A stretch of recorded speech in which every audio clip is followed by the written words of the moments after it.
स्वागत है। आज हम भारत के इतिहास के एक बहुत ही ज़मीनी और ज़रूरी पहलू पर बात करने वाले हैं, यहाँ के किसान आंदोलन। ऐसा लगता है कि 18वीं और 19वीं सदी में ही इसकी नींव पड़ गई थी। वो जो नीतियाँ थीं वो दमनकारी थीं। हाँ बिल्कुल। भारी भरकम टैक्स और जमींदारों का शोषण, ये सब वो चिंगारियां थीं जिनसे क्या कहते हैं असंतोष भड़क रहा था, खासकर उन इलाकों में जहां जमींदारी व्यवस्था थी। किसानों पर बहुत ज्यादा लगान था। ऊंचा लगान, गैर कानूनी टैक्स, जमीन से कभी भी बेदखली का डर, और हाँ, बिना पैसे के काम करने का बोझ, मतलब बेगार। हाँ, बेगार। हाँ, और ये जानना दिलचस्प है कि उस जमाने के विद्रोह, जैसे बंगाल का नील विद्रोह हुआ 1859-60 में, या छोटा नागपुर का कोल विद्रोह 1831-32 में, ये ज्यादातर स्थानीय स्तर पर ही होते थे। अच्छा। वजह वही थी जो आपने बताई, ऊंचा लगान, गैर कानूनी वसूली, जमीन छीनने का डर, बेगार, और ऊपर से जहां रैयतवाड़ी व्यवस्था थी, मतलब जहां किसान सीधे सरकार को लगान देते थे, वहां भी सरकार ने टैक्स इतने बढ़ा रखे थे कि किसानों की कमर ही टूट जाती थी। और ये सिर्फ खेती की बात नहीं थी ना, स्रोत ये भी बताते हैं कि अंग्रेजों की आर्थिक नीतियों ने हमारे पारंपरिक कारीगरों और छोटे उद्योगों को भी तबाह कर दिया था। जी हाँ। इसका नतीजा ये हुआ कि और ज्यादा लोग खेती पर निर्भर हो गए, जमीन पर बोझ पड़ा और किसान कर्ज के ऐसे जाल में फंसते गए कि गरीबी और गहरी होती चली गई। सही। लेकिन फिर कहानी थोड़ी बदलती है। जैसे जैसे आज़ादी की लड़ाई तेज हुई, किसान आंदोलन भी ज्यादा संगठित होने लगे।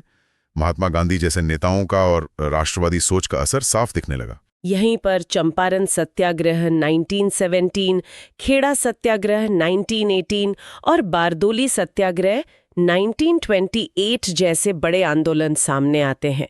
और यहाँ सबसे अहम बात यह है, जैसा स्रोत बताते हैं, कि इन आंदोलनों ने किसानों के मुद्दों को सीधे सीधे आज़ादी की लड़ाई से जोड़ दिया। हाँ, ये बहुत महत्वपूर्ण था। अब किसान सिर्फ अपनी जमीन या लगान के लिए नहीं लड़ रहे थे, वो अंग्रेजी हुकूमत के खिलाफ बड़ी लड़ाई का हिस्सा बन रहे थे।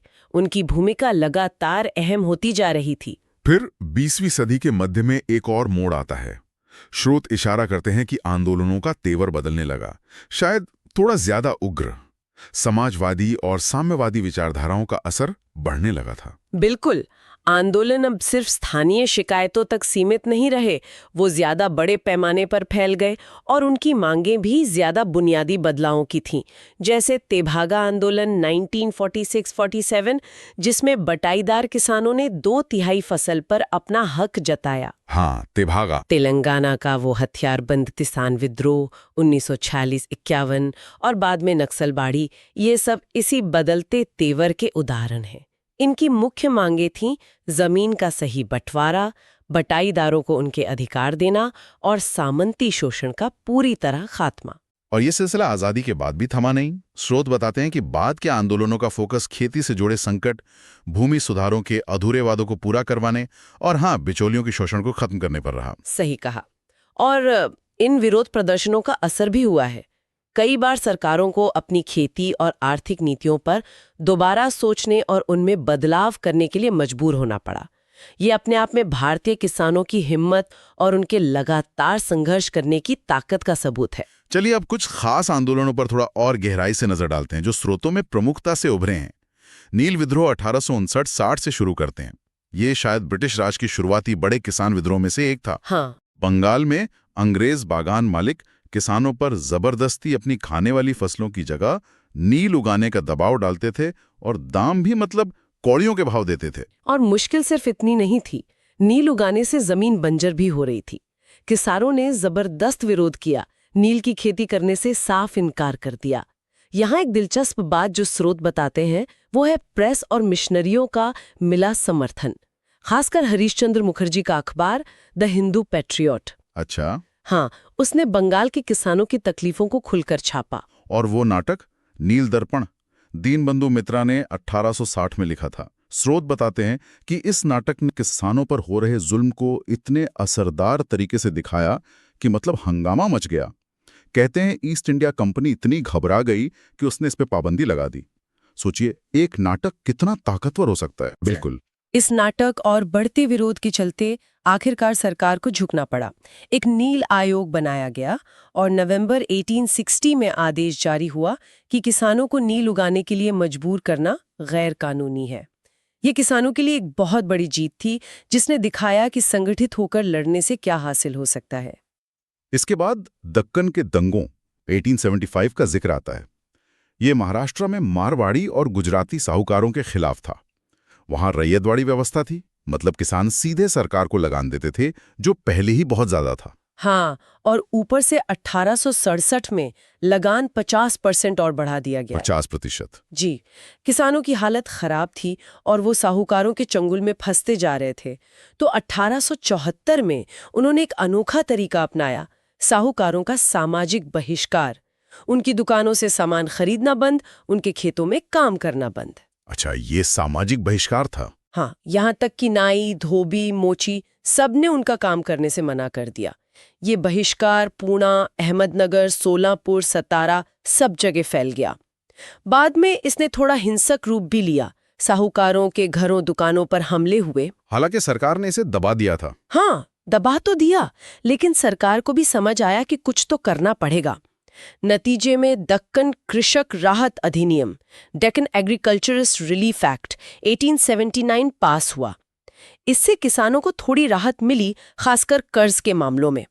ये दिखाता है कि विद्रोह भले ही दबा दिया गया हो, उसका कुछ असर जरूर हुआ। अब आते हैं गांधी जी के शुरुआती आंदोलनों पर। चंपारण सत्याग्रह 1917। बिहार के चंपारण में यूरोपीय बागान मालिक किसानों से जबरदस्ती उनकी जमीन के 3/20 हिस्से पर नील उगवाते थे। वो तिनकठिया सिस्टम। तिनकठिया, हाँ। और अपनी मनमानी कीमत पर खरीदते थे। यहीं गांधी जी ने भारत में अपना पहला सविनय अवज्ञा आंदोलन किया। गांधी जी वहां पहुंचे, किसानों की हालत देखी, पूरी जांच पड़ताल की। जब जिला अधिकारी ने उन्हें चंपारण छोड़ने को कहा तो उन्होंने इनकार कर दिया। इसी दबाव में सरकार ने जून 1917 में एक जांच कमेटी बनाई, जिसमें गांधी जी खुद भी सदस्य थे। अच्छा, गांधी जी भी सदस्य थे? जी। कमेटी की सिफारिशों पर चंपारण कृषि अधिनियम, चंपारण अग्रेरियन एक्ट 1918 बना, जिसने किसानों को इस जबरदस्ती की नील की खेती से छुटकारा दिलाया। और इसके फौरन बाद गुजरात में खेड़ा सत्याग्रह 1918। यहां मामला ये था कि 1918 में फसल बर्बाद हो गई थी, लेकिन सरकार लगान माफ करने को तैयार नहीं थी। वो पूरा टैक्स वसूलना चाहती थी। तब गांधी जी और सरदार वल्लभ भाई पटेल किसानों के साथ खड़े हुए। उन्होंने किसानों से कहा कि जब तक उनकी मांगें नहीं मानी जाती, लगान देना बंद कर दें। जून 1918 तक ये सत्याग्रह चला और आखिरकार सरकार मानी। ये गांधी जी के सत्याग्रह के तरीके की एक और कामयाबी थी। और फिर बारदोली सत्याग्रह 1928, ये भी गुजरात में ही। इस बार सरकार ने लगान में सीधी 30% की बढ़ोतरी कर दी। जाहिर है किसान भड़क गए। 30% बहुत ज्यादा था। हाँ। सरदार पटेल के नेतृत्व में लगान न देने का आंदोलन शुरू हुआ। कहते हैं यहीं किसी महिला ने वल्लभ भाई पटेल के नेतृत्व से प्रभावित होकर उन्हें सरदार कहना शुरू किया था। बिल्कुल। सरकार ने दबाने की बहुत कोशिश की, जमीनें जब्त की, मवेशी उठा लिए, लेकिन किसान डटे रहे। आखिर में सरकार को एक जांच कमेटी बिठानी पड़ी। कमेटी ने माना कि लगान में इतनी बढ़ोतरी गलत थी और इसे घटाकर सिर्फ 6.03% कर दिया गया। ये भी किसानों के संगठित संघर्ष की एक शानदार मिसाल है। इन बड़े आंदोलनों के साथ साथ स्रोत कुछ अहम आदिवासी विद्रोहों का भी जिक्र करते हैं, जैसे छोटा नागपुर इलाके में कोल विद्रोह 1831-32, संथाल विद्रोह 1855-56 जो बिहार से लेकर बंगाल और उड़ीसा तक फैला, और बिरसा मुंडा का वो मशहूर उलगुलान या मुंडा विद्रोह 1899-1900 बिहार झारखंड के आदिवासी इलाकों में। ये संघर्ष मुख्य धारा के किसान आंदोलनों से कैसे अलग थे? ये एक जरूरी सवाल है। आदिवासी विद्रोह मुख्य रूप से जमींदारों, साहूकारों और खुद अंग्रेजी हुकूमत द्वारा उनकी जमीनों पर कब्जे, जंगलों पर उनके पारंपरिक अधिकारों को छीनने और शोषण के खिलाफ थे। अंग्रेजों ने जो नई जमींदारी और वन नीतियां लागू की, उन्होंने आदिवासियों के जीवन जीने के तरीके को ही कह सकते हैं खतरे में डाल दिया था। हाँ, उनके पूरे जीवन यापन पर असर पड़ा। बिल्कुल। हालांकि इन विद्रोहों को, जैसे संथाल विद्रोह को, बहुत बेरहमी से कुचल दिया गया, लेकिन इन्होंने देश का ध्यान आदिवासियों के भयानक हालत की तरफ खींचा।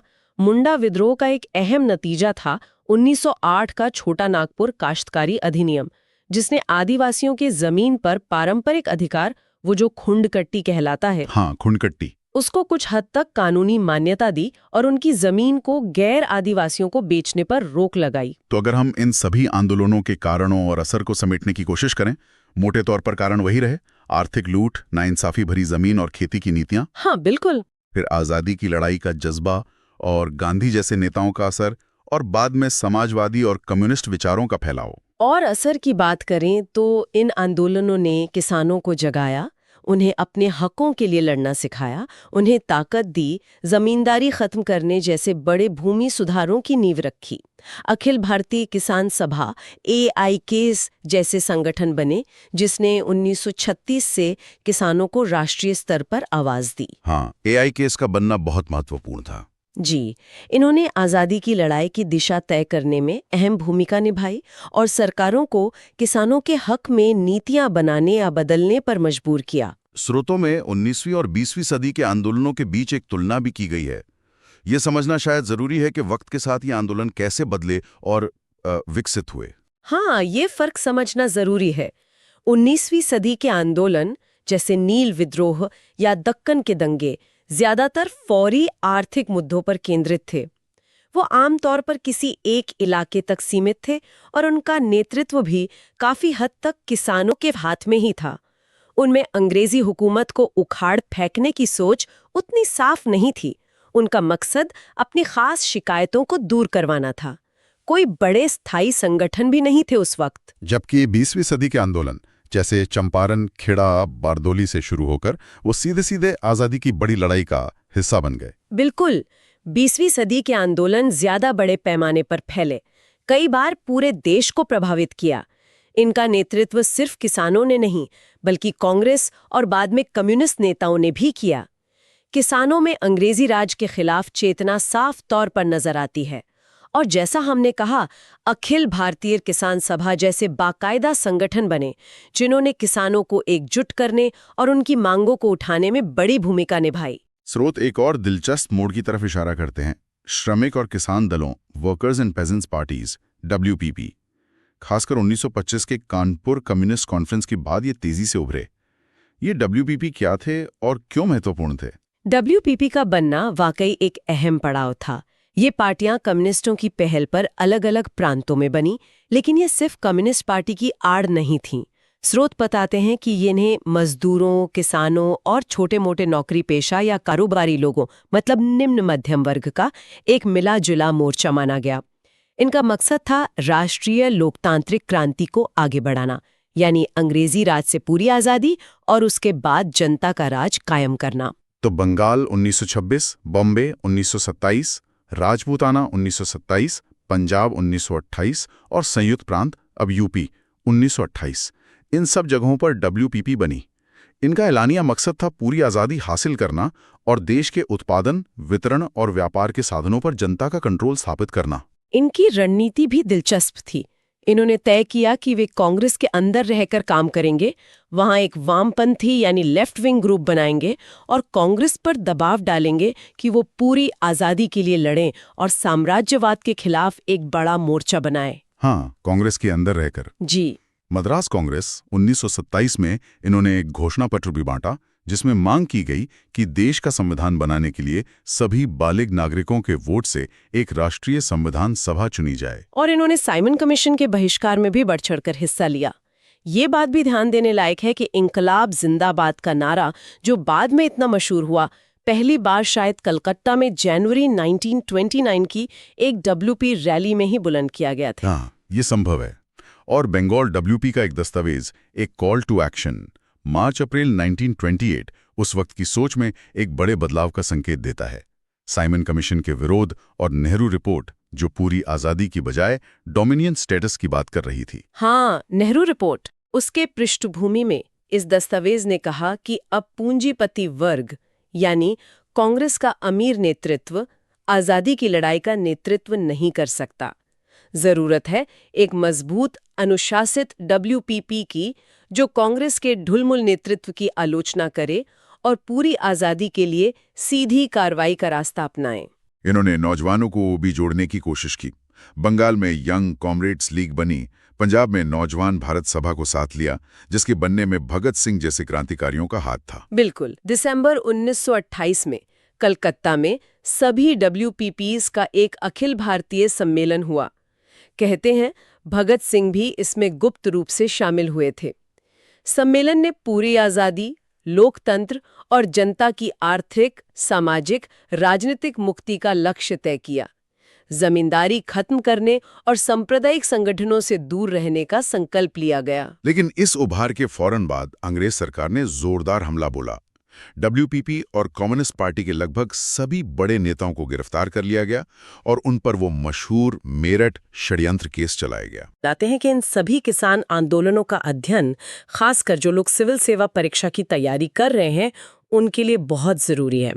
इससे न सिर्फ भारत के सामाजिक आर्थिक इतिहास और वर्ग संघर्षों को समझने में मदद मिलती है, बल्कि आज के किसान विरोध और खेती के संकट जैसे मुद्दों को भी बेहतर परिप्रेक्ष्य में देखा जा सकता है। तो हमने देखा कि कैसे भारत में किसान आंदोलन सिर्फ कुछ विरोध प्रदर्शनों की कहानी नहीं है।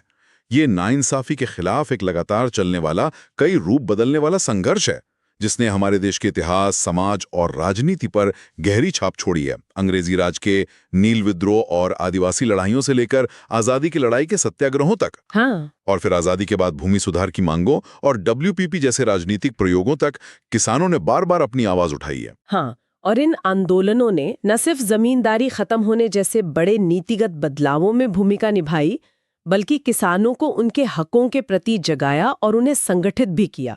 ये वाकई जुल्म के सामने हिम्मत और संघर्ष की एक लंबी, जटिल लेकिन प्रेरणा देने वाली कहानी है।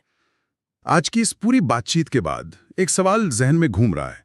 इतने सारे ऐतिहासिक आंदोलन हुए, इतने संघर्ष हुए, कुछ सुधार भी हुए, फिर भी आज भारतीय खेती और किसान इतने गहरे और लगातार बने रहने वाले संकटों का सामना क्यों कर रहे हैं? क्या उन पुरानी जड़ों की कोई कड़ी आज भी मौजूद है? शायद इस पर आगे सोचने और पड़ताल करने की जरूरत है। बिल्कुल, ये सोचने वाली बात है। खैर, आज के लिए इतना ही। जल्दी फिर मिलेंगे एक और विषय पर ऐसी ही गहरी पड़ताल के साथ।